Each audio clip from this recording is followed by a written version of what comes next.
Thank you for joining us, and it's time now for us to focus on our person of interest. And today we have none other than the Diamond League world record holder, also the African world holder for javelin, and that's none other than Yego himself, Julius Yego. Thank you for joining us, Julius. Thank you. It's great to have you, and thank you for taking time out of camp and out of training just to give us, your ear. But let's start first of all with your beginnings. Where did you grow up? Where were you born? Okay, thank you. I was born 26 years ago, and in Tinderet, in a village called Cheptonon, that is in Nandi County. And I grew up there. I schooled there in my primary school, but for my high school level, I went to Kapsabet Boys High School. I finished in 2006. Okay. Yeah. And how were your school days? Were you very athletic? Were you more concentrating on books? My life in school, both high school and primary school, is more or less like now. I was like a sports person since my young age. I remember when I was in primary school, I used to run. I tried 10,000. I ran 5,000. Yeah, I was quick, but I was huge. I was not able to run as fast as the other guys. And I really did that, and of course in high school I was more of my time was soccer. I played soccer a lot when I was in high school. So you love to play soccer? Very much. Okay, which team do you support in the EPL? The EPL has recently just started. Yeah, it started yesterday, and yes, for me, I support Arsenal. And yeah, it's the team I really like watching their soccer. They really play beautiful, beautiful football. Okay. Yeah. And locally, do you have a team that you support? Yes, I like supporting Sofapaka, and yeah, that's my local team. Okay. Yeah. Going back to your growing up, what did you do as a child? Were you, apart from now the football and all that, were you brought up by your parents, working at home, doing chores in the house? Yeah, like I really come from a humble background, and much of our time I just within our place, like our home, and there was really nothing much I was doing there at home. And I'm a firstborn in a family of 8, and a lot of things we were doing there was just the normal things we do as kids, and even of course helping your parents, maybe going to the farm, looking after the cows, all that. Yeah. So you're in a family of 8. Are you the firstborn, last? No, I'm the fourth-born. Fourth. Yeah. Okay. Yeah. And what do your siblings do? I have my other siblings working with the police. 3 of us were working with the police, and one of my younger brothers is working with the army, and the others are still schooling. Yeah. Okay. You've talked about being a herds boy, and now that you're in the city, what goes on in the life of a herds boy? You find that they're out there in the field with cows. What goes on in their minds? In the village, really what happened there when you are just, the only, maybe the kind of work you do is just looking after the herds, and there's really nothing much there. But the culture now we have is changing. We don't have a large, like a big herd of cattle we were taking care of. Now it's becoming now maybe 2 in a family. So we are really maybe changing. The life we have now is changing, and there's not much now which is happening in the villages like during my time. Yeah. Okay. Which high school did you go to? I went to Kapsabet Boys High School, and I finished in 2006.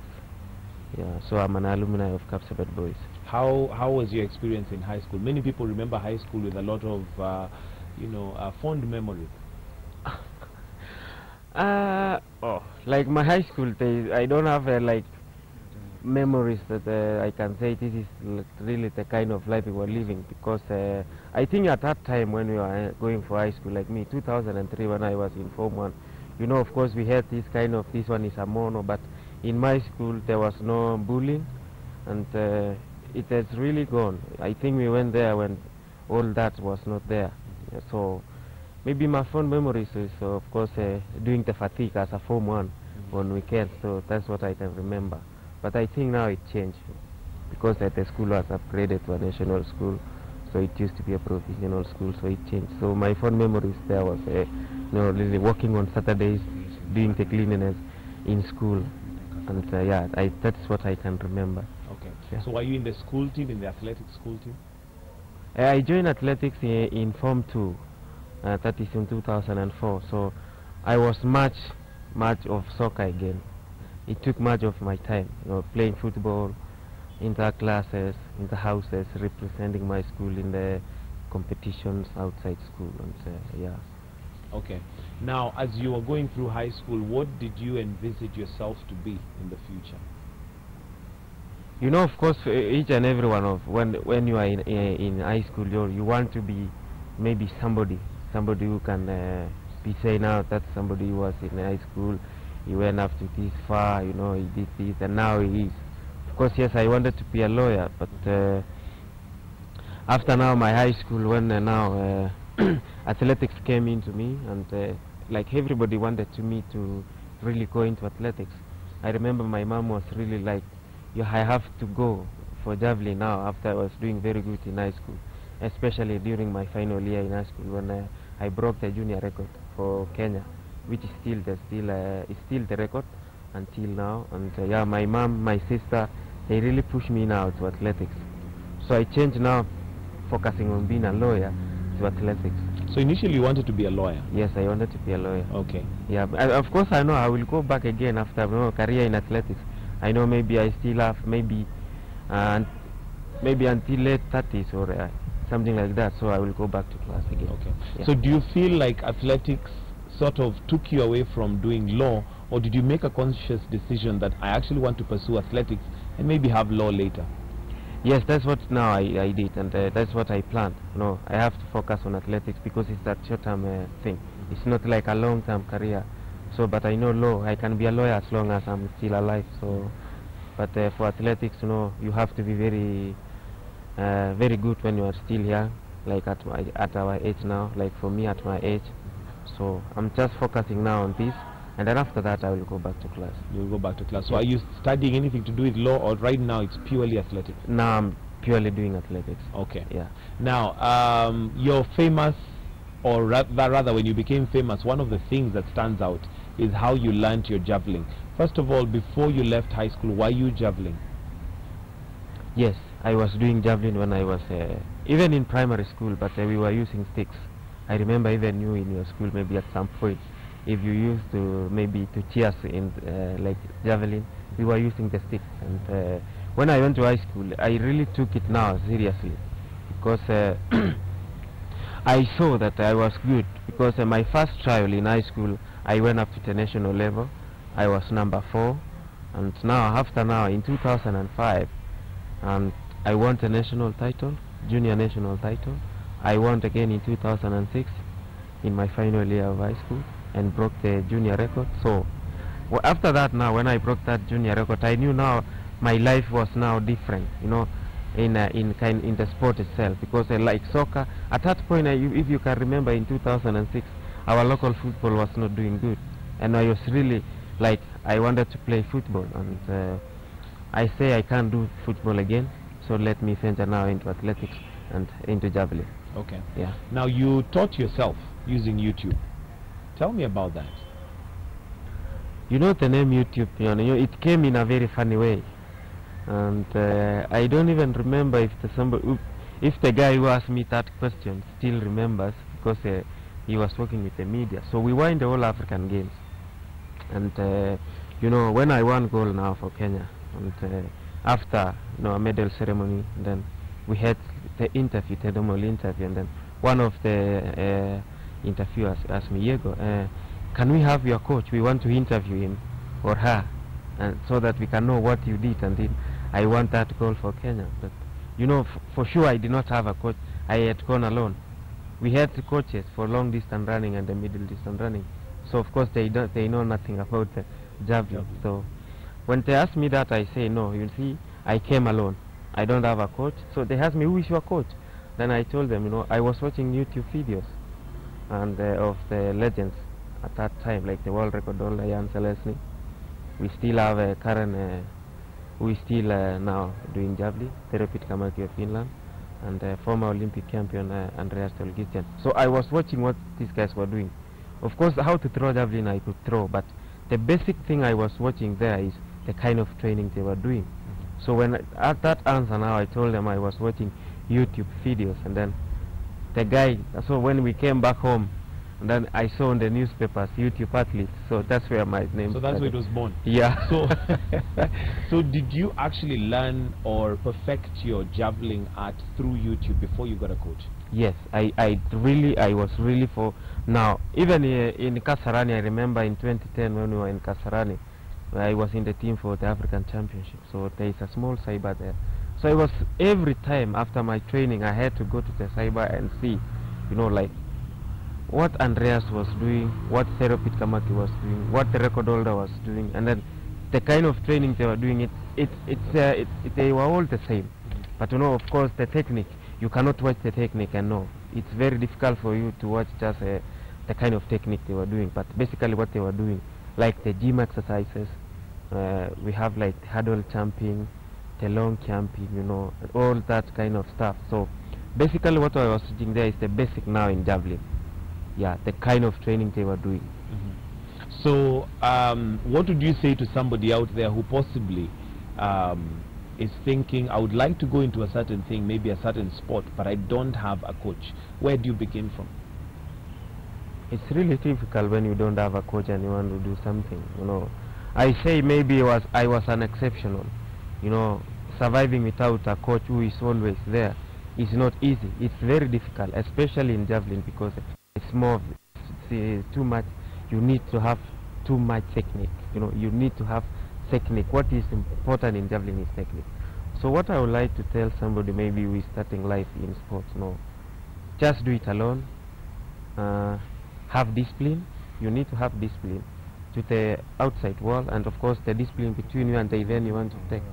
How much respect do you give to that event? Like, how much time do you give to training? So you need to focus on training, you know, and you have determination. Of course, after you doing it, you will maybe at some point you will have a coach, and so of course it will depend what kind of like in athletics, maybe the most thing which you cannot do alone is the field events, and what javelin is one of them.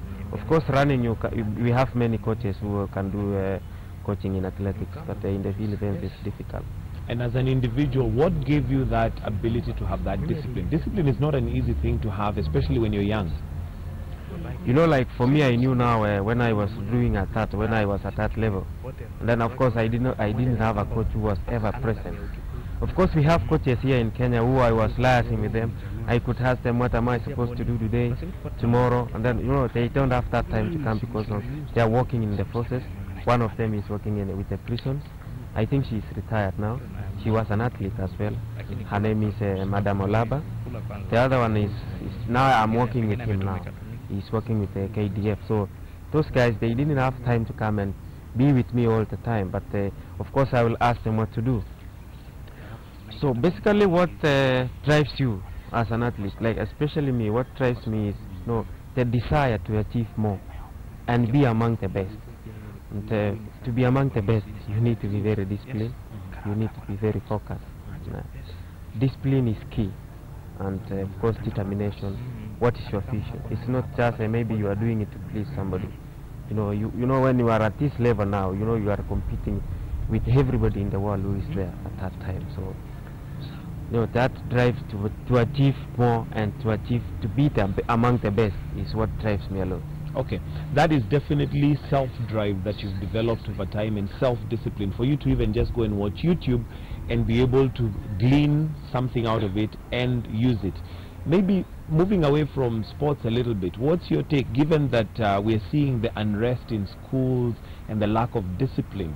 You as an individual managed to get that discipline. What is your take on what is going on with our schools right now, given that one of the big issues we have is discipline? I think the difference between now and my time when I was in high school is, you know, our parents maybe, I will always say, like for me I will say our parents maybe they have taken less time with their kids. And you know, the kind of discipline we were having is not the kind of discipline they are giving the current generation. You know, you need to discipline your own child.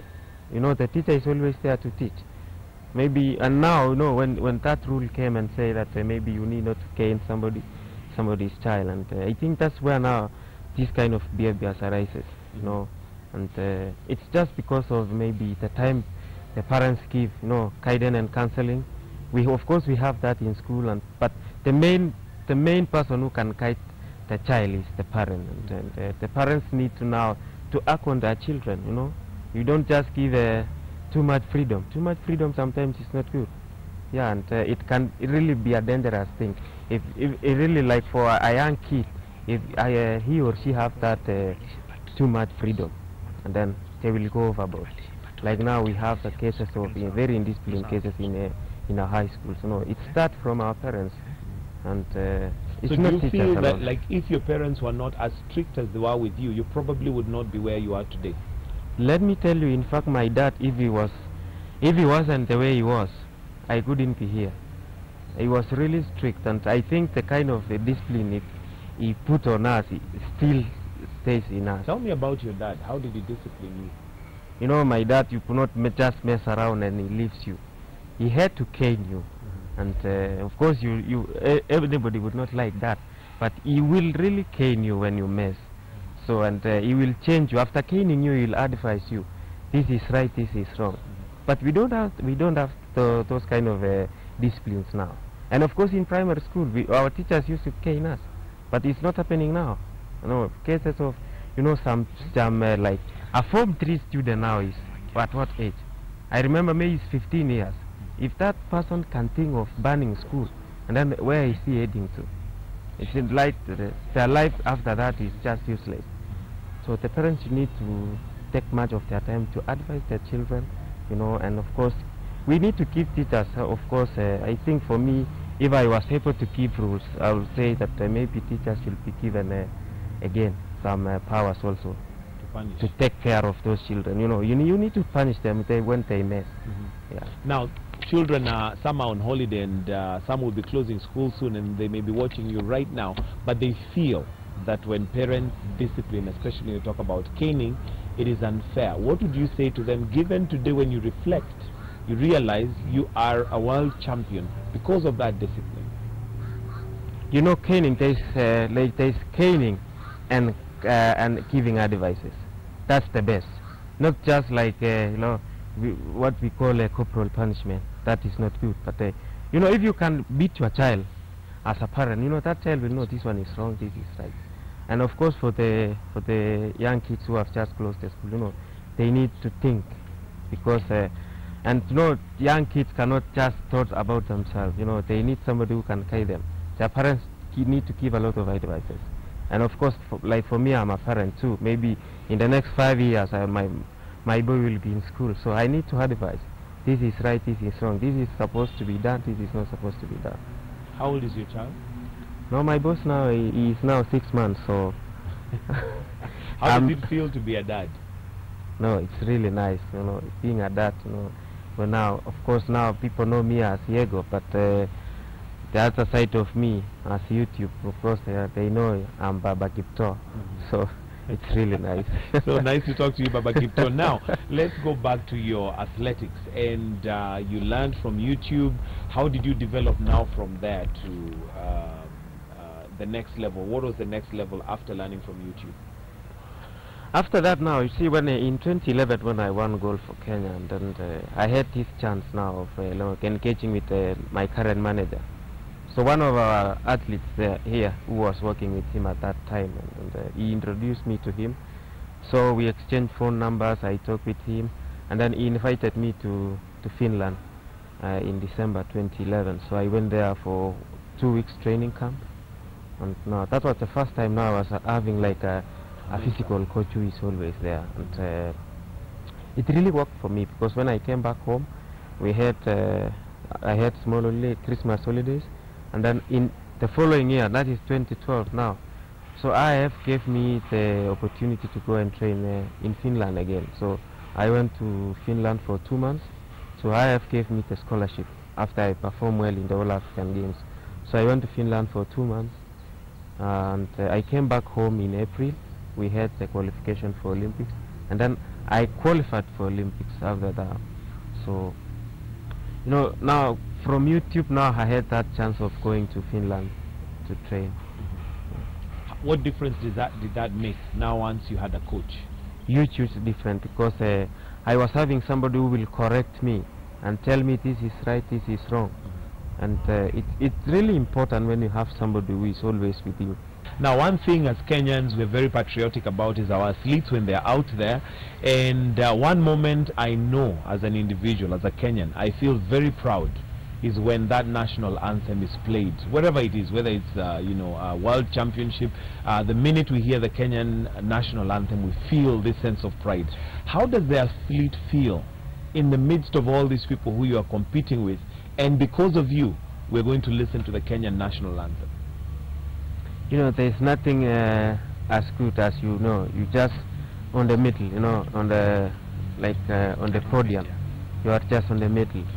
That means you are the winner. And when you see your flag being raised, like now a Kenyan flag being raised, and then our national anthem is being played, you know, that's, I think, in sport, that's where now all concentration now goes, because it's really good for you when you know, very few people in the world will have their national anthem being sung too, because it's or mostly it's to specific people, you know, like sport winners, maybe presidents, sport winners, presidents, you know, some special people, you know, and then your national anthem is being played. Sometimes you feel like you want to cry. No, you know, that moment you are so happy. Sometimes you can't control your happiness. Yeah, that's why sometimes you can find some people are crying. It's not that maybe they're crying because of something which is not, but it's because, have you ever cried at the national anthem when it's being played? I've shed tears at some point. Yeah, but not on a live screen. After that ceremony, you know, I couldn't believe that I was holding a gold medal, you know, and I'm the winner. That was last year in Commonwealth, because I was having a very serious groin injury, and you know, I was really happy. Yeah. You don't just say, I think Kenyans are using drugs. Can you name them? Why? If you have the names, you have to give us the names. If it is Yego, just say Yego is using drugs, and it will be good. You know, people will know, but not just giving an allegation that some athletes are using this. You just come out and say, yes, these are the athletes who are using. You know, you find it so awkward that somebody is saying some Kenyan athletes are using this kind of stuff, but can you name them? Because you know they are Kenyans, and then of course you will know the names. And these allegations sometimes they are not good. Remember in 2012 they had the same allegations just before the Olympics, and now they are saying it just before the World Championship. And our what we always say is that we want those guys to come out and say these are the athletes that have used this kind of drugs. You know, don't just fake it, just because you want to tarnish a Kenyan name. And I know Kenyans, we are a superpower in athletics. So of course we will have many enemies because they don't want really have that foundation where you can mentor, you can identify a talent, and you can really improve the talent. And my always advice is that you know, the relevant authorities should come up and, you know, like our local authorities, they should come up and you know, put a measures where you can identify a talent from a younger age. Like for mine, I'm sure if I was identified at a very young age, maybe I could be the record holder. But you know, it's never too late until it is too late. If we can identify those talents at a younger age, you know, it's easier for a young kid. You can easily, you know, improve the technique. Oh, yeah, like most importantly in field events, you can improve the technique in the child than somebody who has really grown up. You know, the child will always change. It's easier to change. To adapt. Yeah, to adapt to changes which are required. But I don't think we have, you know, like very good place where you can, like, mode of identification. You know? And of course, we don't have many like academies where you can take these kids to go and you know, and learn. Before we come to the facilities, let's talk about our schools, because it feels so far like athletes almost stumble into the profession. You know, you realize that I'm good, then maybe you identified somewhere. It's never a deliberate way of becoming an athlete. Our school system, do we need to change something so that we can also accommodate athletes and begin to nurture them, like you've mentioned, from a very young age? Yeah, if we can change now our program in schools, if we can change them and fix now, like in Europe, they have that. I think their timetables. They have. I think in the evening, children will go for the sport they love, the sport they are talented in. So if we can able now to identify the kids in our school, we have to change our program as well. Like our system of education in Kenya is basically books. Yeah, they don't like co-curricular activities have very sport time, and if we can change that now, of course it will require now very big changes. But if we can have academies where we can take our children, it will be good. Do we have athletic mentors? Did you have one locally? Of course we have many in Kenya, but unfortunately for me, many of the mentors I know are they were running. Of course they will advise you. We have even still active athletes who really will come and tell you, like for me now, will come and say, Yego, don't just look at where you come from, just focus on what you're doing. If it means now training, you have to go training. Of course there are many running, but I have a good friend of mine, Haspel Kibrov. He's being really like, I will always say, somebody who can really advise you and tell you this is what is supposed to be done. I really like him because he's always my friend. He advises me mostly, and yeah. Let's talk about remuneration. Do you feel like athletes are appreciated enough locally in terms of what they receive as payment?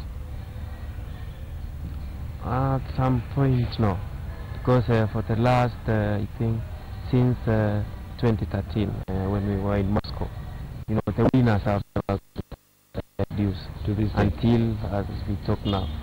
And then unfortunately again, I was the captain for the World Championship in 2013. I was the captain to last year's Commonwealth Games, and until yet we haven't received anything. Of course, we will get we got our allowances, but of course, as you go out, the government will always promise you when you win this is what you will get. But we haven't got that. So at some point, even the ministry itself needs to be very serious. You can't just say we want to really support sports in Kenya. I'm not saying even athletics alone. We really need to support it, and supporting it means you have to use finances. And when you promise, you have to do it. I remember again also that time after Moscow, our president, I really like our president because he really likes sports, and he gave us something. He gave us some amount in State House, and we haven't gotten that money until now. I'm not sure if the president is aware. We never received those money. When you say you haven't gotten that money and he gave it out, did he decree? Did he just say that give them this money, or yes, what was the procedure? Yeah, of course he cannot give he cannot from his just pocket, of course, give you the money from there. But he says in front of many, like we were many disciplines which was there, and he said every group to be given certain amount of money. And when he was now saying athletics, and then I remember he said athletics as a large group, so he was saying athletics should have something bigger. I can't tell you the amount, but he really promised us some amount, but we haven't gotten it until now. Okay, and where might the problem be? Do you have somebody who goes out to find out what may have happened?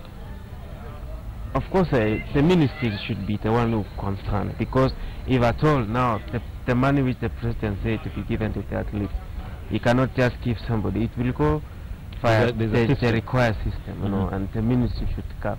They should have given us those money. And, sometimes it's not good. No, when you see an athlete complaining about money, no, it's not good. Because so what keeps athletics in Kenya going if even a presidential decree for you to get money does not get the money to your pocket? Sometimes you just assume things, and that can stop you from pursuing your career. Like you are like for me, my javelin career. Of course, I wish I was given that money. It will help me in some way. there are some things I don't have. Even these guys, other guys, there are some things they don't have, and they need to use those money. After all, it's their right. It was said, it was a promise, and when you make a promise, it becomes a debt if you don't give. So we just keep going. Now, when you have a large group like football, and you promise a debt you don't give, it's very difficult. Yeah, it's very difficult, of course, in football, when you don't give such a when you promise and you don't deliver. Now, one of the things that we back home, when we see, you know, maybe an athlete has won a certain international title and, you know, broken records, the first thing we see is how much money in dollars that is going to be paid. Tell me about that. How do you feel on the receiving end? You know, in competition, we don't just look like, if I am number one, I will win this amount. Of course, you know, it goes via channels as well. You know, when you win, all our payments go through our managers, and there is an agreement. You know, it's an international thing, IF thing. Like now in athletics, the money will be given to the manager, and the manager will have to channel it to me. Yeah, because they have, you know, like the country hosting the competition will have to tax now. They will tax you, and then the manager, of course, will tax you, and then you will get, now the remaining will come to you. Like nowadays, there is no large amount like it was used to be. Yeah, so was a tax part of it implemented. I remember there was a time there was controversy because the government or the organization that is paying you at the point you win, they remove their tax. Then you come to Kenya and you are also taxed. That thing is still there, but no, when there was that complaint, no, like everybody was going down because you know, after competition, you know, when your money now is being given to the manager, the hosting country have to make their own taxation. They must make their own taxation, and after that, the manager, it's 15%, like it's 15% all over the world between the athlete and the manager. But for the countries, it depends. A country like Great Britain, I think it's almost 20%. So it's quite a huge amount. It's a huge lot of money. So when you win, maybe, let's say 500,000, and then minus 20% of the hosting country, minus 15% of the manager, you will remain at maybe 65% sometimes, or 70%. Okay. Yeah. Now let's talk about facilities, specifically in Kenya. Facilities to ensure we nurture this talent. Kenya is well known for athletics. It has put us on many occasions on top of the world. Is Kenya doing enough to have facilities that can develop this gold mine, as it were, in terms of talent that we have? You know, facilities, if you want to succeed in sports as a country, you need to have facilities. I'm not saying Kenya cannot have facilities. You know, it's just the seriousness in itself, because we are a superpower in athletics. We have, I'm sure now, like if Kenya can now say we want a very big gymnasium, the modern gymnasium for field events, we can have it here in Kasarani. It can happen, you know. It's only the seriousness we need to have. And the main facilities we talk about, like for me, the facilities we need is, you know, like for javelin, we need to have the javelin, the standard javelins which are certified by IF. We need to have shot puts, the hammer, the discuses, you know, the fibers for the high jump, and a pole vault. We need to have those things. And if we can make it, you know, as a ministry, sometimes if they can allocate a certain amount of money and say, we really need to have this here in Nairobi, we will have it. I'm sure we will have it. Why do you think so far we don't have it? We don't have the seriousness about it. You know, when you say we support the sports, can you show the support? Don't just say, don't just say we support it. Put measures and say we need to be having this. And if at some point they were present, why not now? Yeah, you cannot just say I bought that thing maybe 2 years ago. Are you concerned about it? You have to go and check. You need to know in everything we have in sport there is prejudice. maybe that thing is broken, or maybe it's lost. Can you replace it? Why don't we have athletes champion that, because they know where the issue is, they know how important it is, they know how far it can take us? Sometimes let me tell you, our athletes sometimes cannot do it alone, because remember, even when we had the case of Kipchoge Stadium, you know, it was proposed and even the ministry was involved, but it was really staggering, you know, to have all those things being brought to Kenya. They need to go through you know, customs, and those things can stay there for a long time. So somebody will say it will take much of his or our time, you know, always following them to have clearance. If now our government is really into sports, look like in England, the English Premier League, everybody will want to go there because it's being really sponsored. The government really supports it. It really supports it, and the government is getting revenue from it. When you now have that, if we can have that in Kenya, the government will benefit, because after all, you have to pay for it before you use it, and the money we got from there will go back to the government. It will not go anywhere. Yeah. Okay. Now, one of the other issues we've had with athletics in Kenya is the fact that, like I had mentioned earlier, athletics has never been taken as a profession. It's something which is developing, and as a result, you'll find an athlete has ended up being top of the world, and there's all this money coming through, but nobody ever trained him or taught him, once this money comes through, what do you do with it? How is that handled so far, and is that changing? I think it has really changed, and you know, like the current generation of athletes we have, you know, they have really invested. You know, I know that is what maybe you wanted to ask. They have really invested nowadays. If you go to Eldoret, go to Itent, go to Kapsabet, you know, it has really changed.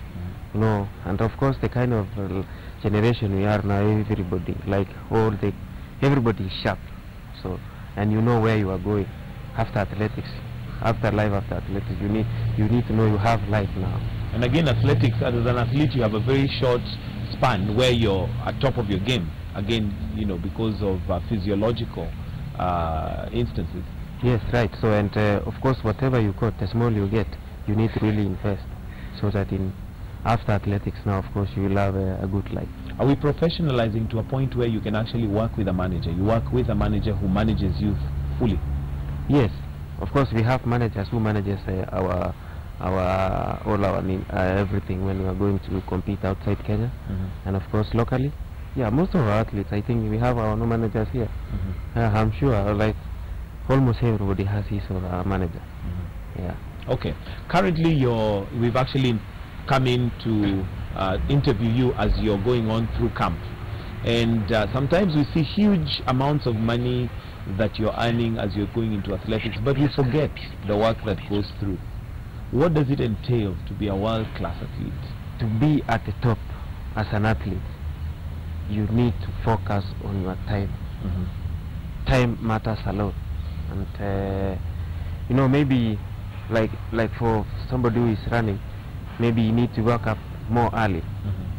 You know, to have that morning run, do a lot of running before the sun come up, and maybe after that, maybe somebody will have speed work. For me now, as a javelin thrower, no, there's a certain time I've really set that at this point I have to be at the stadium. You know, I need to be set up at this time, ready to go. You need to focus on time. You need to have your own discipline, and now the seriousness in it. You have to be very serious, because to be at the top is so easy when going, but to maintain the top level is not easy. It's never easy to maintain the top level. That's why you will find, sometimes maybe you want to interview me, you will not get me. It's not that maybe you will not find me, but I'm really running away to have that time to go and train. And to maintain the top level, you have to be very serious. You need to be exact on time. Yeah. So what's a typical day for you? What time do you wake up? What time do you, have your meals? What time? How long do you train? What time do you sleep? Like now, I'm sure you're away from your family in training. What's a typical day for you? Like for me, I have like now it changes. It changes during like in pre-season now, I have to wake up at 6. I have to run as well, so it keeps changing. I have to do some running, maybe 30 minutes running, going to the gym, and after that you have to go stretching, and like I have to go swimming 2 times in a week, because you really need to freshen up. But now as we are in camp now, you know, I don't need to have that a long training sessions, because I will be exhausted. I will go to my training at 9 and to make sure by 11 I'm done. No, like for now I have to do a lot of work, but at a short time, so that I have time to recover. So I don't know, somebody who is running, I don't know how he or she has his own timetable, but for me, I have to train. For me, I always train from Monday to Saturday. Okay. Yeah. And you're not just an athlete. What else do you do? I'm a police officer, working at CID headquarters here in Kiambu Road. Yeah. Okay. What are your duties? Like for me, I'm a police officer, so then you know the kind of work we have as police officers. And like for me, I'm attached to the welfare section at the office. So and that's why I'm attached there, so that I can have enough time, of course, to train when I'm not really busy. Like for now, I don't really need to go there, because I'm really focusing on it. It's part of my work as well. Yeah. Do you ever envisage a time where we'll have athletes who are full-time, they do nothing else but athletics? Well, we do have athletes who are not working, and but their life is only athletics. Yeah. And they're able to make a living? Yes. We have stopped, you know, many athletes are doing that. But like in our national team now, maybe 80% of the athletes maybe are working. Some are working with the Kenya Defense Forces, mostly some others working with the Kenya Police. And you know, sometimes you can work, you can have athletics as your own life and career. Yeah. So what does Julius Yego do, you know, just to relax? Like I like walking, just walking, you know, having fun with friends, maybe playing pool. I like really. Are you a good pool player? Yeah, I really like that. I must challenge you to a game. Yeah, try one and then we'll see. I think we'll try that. Yeah. I know if you can throw a javelin more than me, but maybe pool I can take you on that. Maybe I just like playing it for fun, and of course in weekends watching football. Yeah, really. You already told us who you Arsenal, support, yeah. right? Yeah. You're an Arsenal supporter. Yeah. Who do you think will win the EPL this season? It's too early to say, because it's just the beginning. And I say it will be now a tight one this season. I don't think we will have like a big gap between the first and the second, the runners-up. So, but of course, I will always want Arsenal to win. I think maybe this is our right time to win the league. Well, they are always full of hope. Whether that hope will be realized, we shall get to know. You did mention that you're married. Yes, I am. I'm married to one beautiful wife. Okay, what's her name? Julius Yego, with one boy. Okay. Yeah. How did you meet your wife? Oh, it's funny. No, my first time when I meet her, and I was coming from my former high school. I had gone to take my certificate, and you know, at our local shop at home. Then I saw a lady coming over, and then I think she was going to do some shopping. So when I saw her, you know, it was like, yeah, this is a beautiful lady, and you know, she was what I was looking for. We met, we exchanged contacts, and after that. So what was your first line? Was it, hey, vipi ni aje? How did you? Of course, yeah, but I waited for her until she was done with shopping, and then I followed her back. Yeah. When she was going back home. Did she play hard to get? Yes, it was difficult, because you know, she was still young by then. It was really hard. It took us time to really come and sit down and talk. Yeah. At what point did you know sasa huyu ameingia box? No, when you propose, and when I proposed to her, and she was like, yeah, okay. She agreed? Yeah. Okay. How many children do you see yourself having?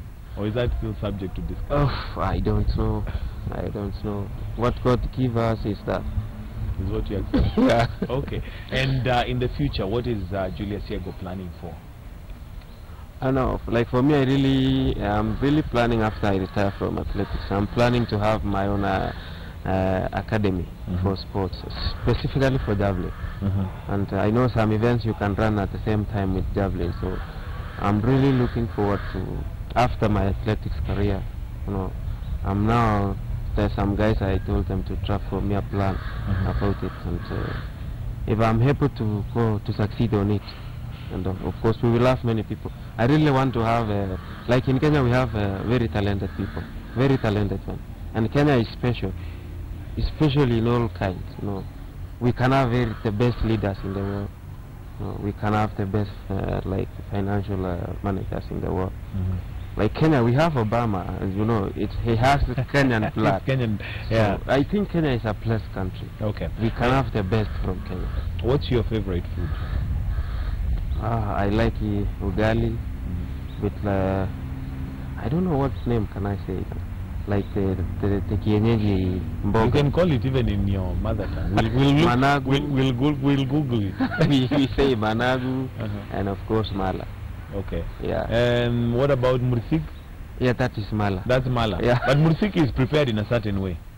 No, like our traditional one is prepared in a different way. Like how is it prepared? You know, you need to come to my place, and then I will show you how to prepare. I'll take this as an official invite. Yeah. To come and you know, say. Now, in terms of encouraging the youth who are watching you and have aspirations, they have dreams, what would you have to tell them? I always say, you know, for the young kids, like, you know, we have to study. Of course, you have to go to school. You have to struggle. Not just going there. You have to really learn, you know, and get the knowledge. Those who are interested in sports, you need to really take it seriously. You need to have discipline, personal discipline.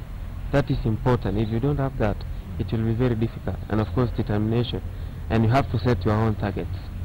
Yeah, that's the main thing. You know, discipline, focus, and determination. You will always succeed. Okay. You're soon going traveling for a championship. Maybe tell us a little bit about that, and what should Kenyans expect? You know, now this is a different championship. It's not like the Diamond League, so we need to, like for me, I'm approaching it in a very special way. You have to show respect in it. We need to always know that this is championships, and championships is very difficult. Not like the Diamond Leagues we go. But I'm hoping to do well. I'm praying that maybe this time around I'll be second time lucky. Remember in Moscow, I almost got a medal, but at some point I lost it in a very small margin, you know. And I'm really praying God that I'm the winner in this championship. I know it's very difficult. Like for now, in javelin now, I think this is the year we are having very strong competition in javelin. We are like six guys who have thrown above 88 meters. 6 guys. So anybody can win. I'm not saying now among the 6 are the favorites. In championship, no, surprises happens. They're there. Yeah, they're there, and yeah. Do you think you'll beat your 91-39 record? Like for this one, as we go for this, if it will come, of course I will accept it. You know, you never know when a big throw comes. Yeah, you never know. Like in my 91-39 came in during my last throw, the 6th throw. So of course, yeah, if I'm in good shape, if I feel good, I can try to make a big one. But this is championship. I'm not just trying to maybe make big throws. You know, you can make 85 and win the championship. Yeah, winning is winning. And sometimes like distances, they come alone. Yeah, and I'm hoping to do good. Of course, I know this championship you cannot throw 85 and win. It will be very difficult. Maybe if I'm able to do 89, 88, I know maybe I will be in the podium. But my main target is to be the world champion. All right. Yeah. Well, Julius Yego, thank you very much for your time. We totally appreciate. Thank you. And we're wishing you all the best.